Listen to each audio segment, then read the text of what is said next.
Hey Hannah, you know how sometimes you hear about something and it just totally blows your mind how complex and important it was? Like, I was just reading up on the Enigma Machine again, and honestly, it's incredible. Oh, absolutely. The Enigma Machine, right? That's the one that Nazi Germany used during World War II, like for all their top secret messages and stuff? I remember hearing bits about it, but I don't really know how it worked. It sounds super complicated. It is super complicated, but also like elegantly designed in a really sinister way, you know? It was originally for commercial use back in 1918 by this German engineer, Arthur Scherbius. But then, obviously, the military got hold of it and really ramped up its security. Think of it as this incredibly sophisticated electromechanical typewriter, essentially.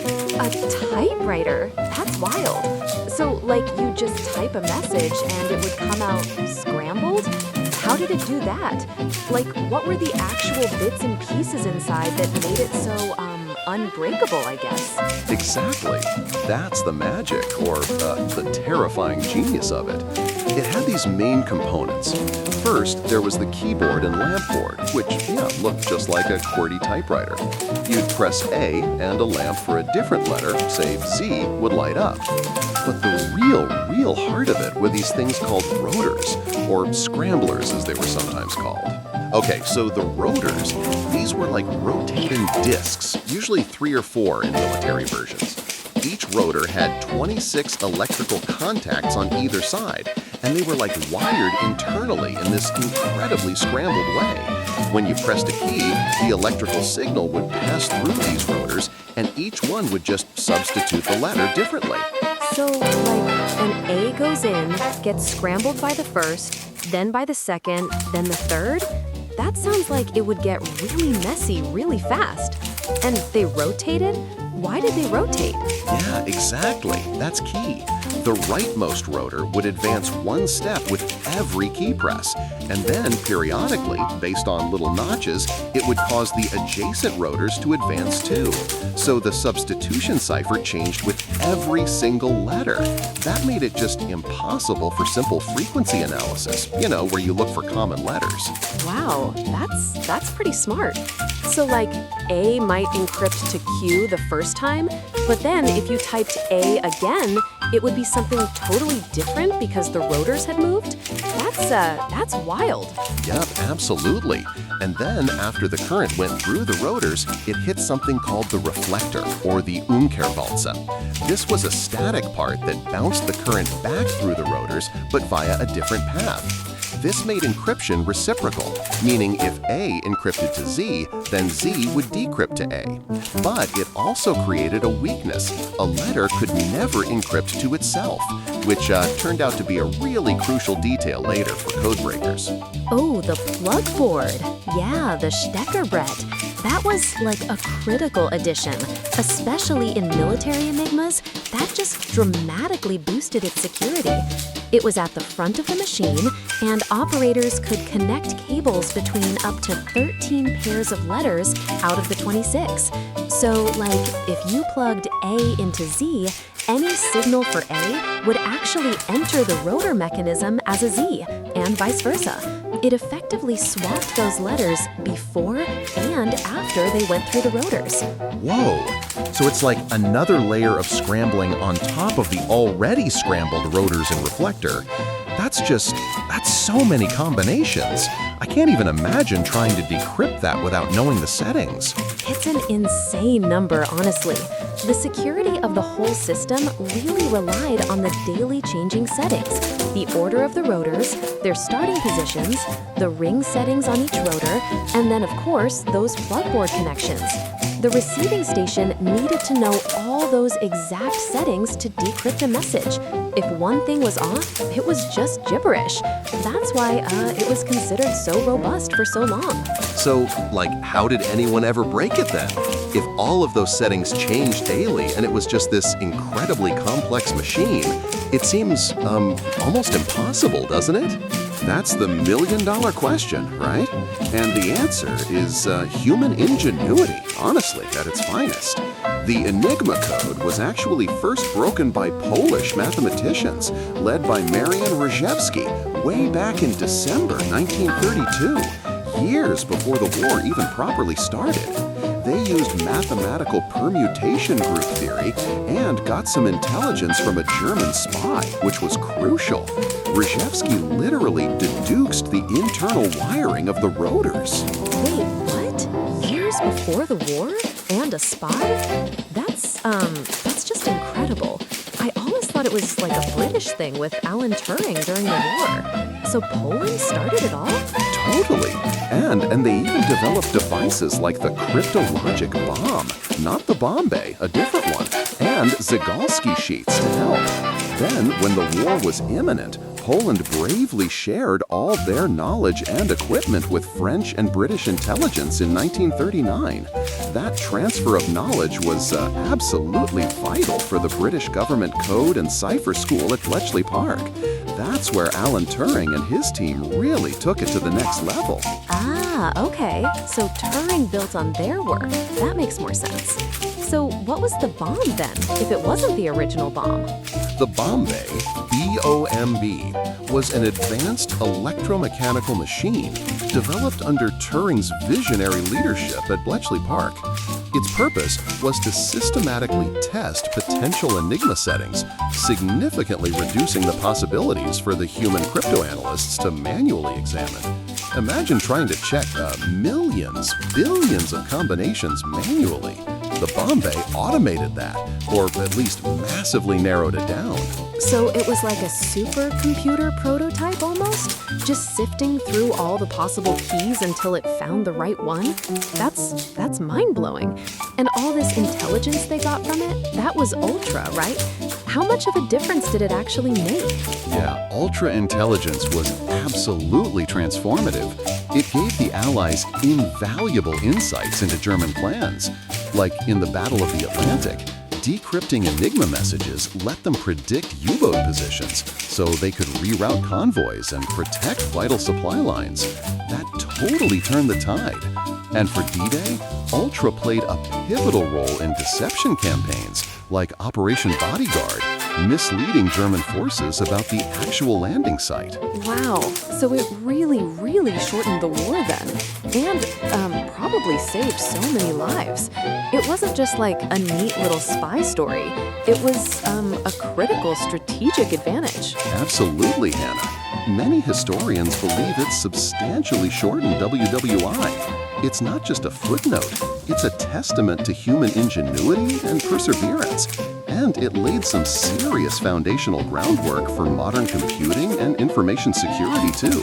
I mean, you can even find simulators online now, which is kind of neat. Oh, really? Simulators? That's actually super cool.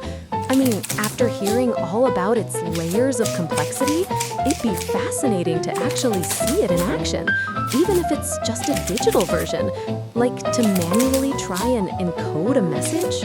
Exactly. It really brings home the genius and the terror of it. There are some fantastic ones out there that let you mess with the plug board, change the rotor order, and see how each letter scrambles. For instance, you can check out https://rifahussain.cc.nf/enigmaencoder.php to get a feel for how intricate it was. Whoa, that's neat. So you can actually input text and watch the rotor spin and see the output? I imagine even playing with it for a few minutes would give you a whole new appreciation for the Bletchley Park team. It makes it so much more tangible than just reading about it. It totally does. It's a brilliant way for people today to interact with a pivotal piece of history and truly understand the scale of the challenge cryptoanalysts face daily. It's one thing to hear millions of combinations, but another to see how quickly even a simple message becomes indecipherable without the exact settings. So, Hannah, we've explored Enigma's incredible complexity and even checked out some simulators. But how does it really compare to other historical ciphers? Is it just a more sophisticated version of older ideas, or truly in a league of its own? That's a great point, Iotama. It feels so much more advanced than, say, a simple Caesar cipher or even the Vigenère cipher. All ciphers scramble messages, but Enigma just has so many layers. It does. While something like the Caesar cipher used a fixed letter shift or Vigenère a repeating keyword for polyalphabetic substitution, Enigma was dynamic. Its substitution pattern changed with every single letter, thanks to the rotating rotors and reflector. So it wasn't just more complex, it was fundamentally different in how it generated that complexity. It wasn't static, it was constantly evolving its own internal logic with each keystroke. Precisely. Vigenère was once thought unbreakable for centuries, but it still relied on a repeating key. Enigma, with its electromechanical parts and daily changing settings, moved beyond static patterns into astronomical permutations, setting a completely new standard for cryptographic complexity in its era. So, Hannah, imagine someone wants to encrypt a personal letter with the Enigma cipher. How would they begin, and what crucial information would they share with their friend for it to be decipherable? That's a fun challenge. Beyond an actual Enigma machine or simulator, the real hurdle would be making sure both parties have the same key settings, right? Otherwise, it's just gibberish. Exactly. To successfully communicate, you and your friend would need to synchronize all the daily settings: rotor order, starting positions, ring settings, and plugboard connections. Without that, the message is unreadable. So you'd literally have to tell them, for today's message, use these rotors in this order, set to these letters with these plug connections. That's a lot to convey for a simple letter. Precisely. You'd provide the entire key for that day: rotor types and order, initial positions, ring settings, and every plugboard connection. For instance, rotors 3-1-2, A-A-A, rings 01-01-0, plugs AZ, BY. Without that exact setup, it's just nonsense.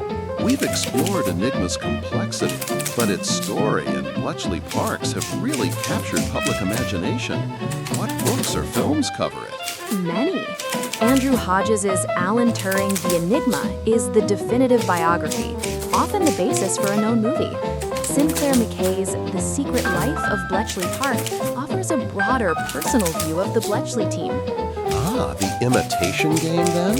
It got much attention, though I recall historical fidelity discussions. Exactly. The Imitation Game with Benedict Cumberbatch is the most famous film dramatizing Turing's efforts. For TV, The Bletchley Cycle is a cool, related series focusing on women codebreakers post-war. It's amazing how this legacy extends beyond the machine to human ingenuity, a powerful testament to intellectual challenge, inspiring enduring human drama. Absolutely. It underscores the profound impact of their intelligence work, a story that resonates today. So, Hannah, we've explored Enigma's incredible complexity, but are there any other known machines in either fiction or nonfiction that encode messages and stand out as significant or particularly clever? That's a great question, Iotama. Beyond Enigma, in nonfiction, the Lorenz cipher machine, used by the German High Command, immediately comes to mind. It was even more complex than Enigma in some ways, particularly the British efforts to break it without ever seeing one.